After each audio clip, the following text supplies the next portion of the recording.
Welcome back to Keeping It Real with GmaJo in faith and in truth. And this week's topic is going to be feelings. Can we trust them?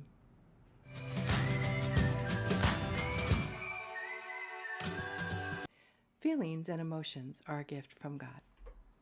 But I'm going to give you 3 areas where you should not trust your feelings to make decisions.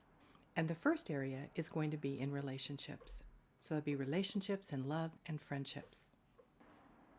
In Jeremiah 17:9, the heart is deceitful above all things and beyond cure. Who can understand it?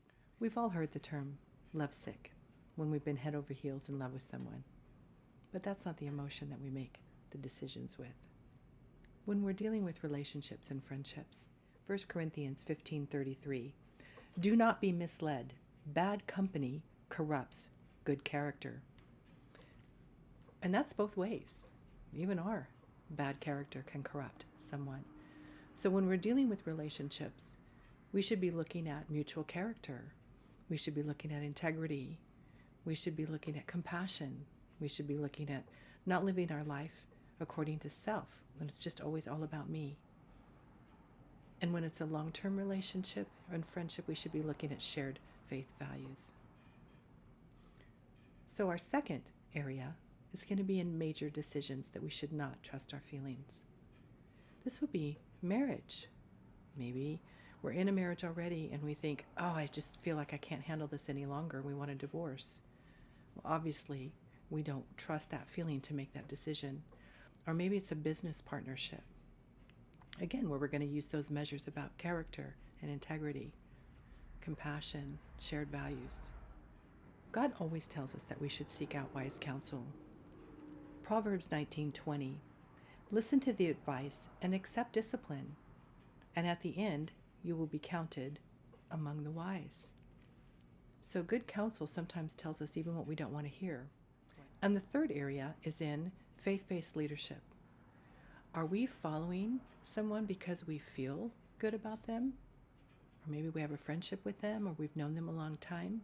Are we feeling that euphoric state when we have a charismatic speaker, or the music is very powerful? Those things are great, but they aren't the things that we base our decisions on. God says that we're to test the spirits in these areas as well.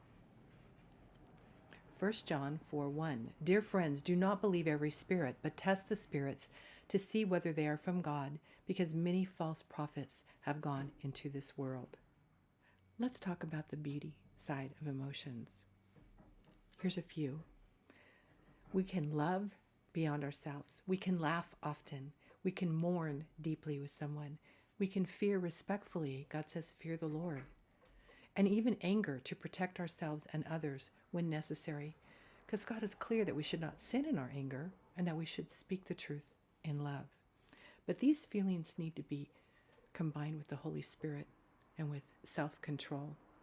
When they're out of control, joy becomes manic, sadness becomes depression, and anger becomes rage. These are not the areas that we want to allow our feelings to dictate what we do. We need to bring them under self-control. So in summary, don't let your emotions make the decisions in the areas of relationships, major decisions, or in faith-based leadership.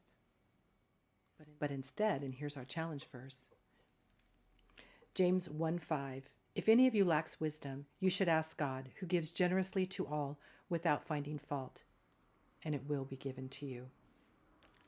So I encourage you, embrace all of the emotions and feelings that is a gift from God, but please do not let them run your life. See you next week.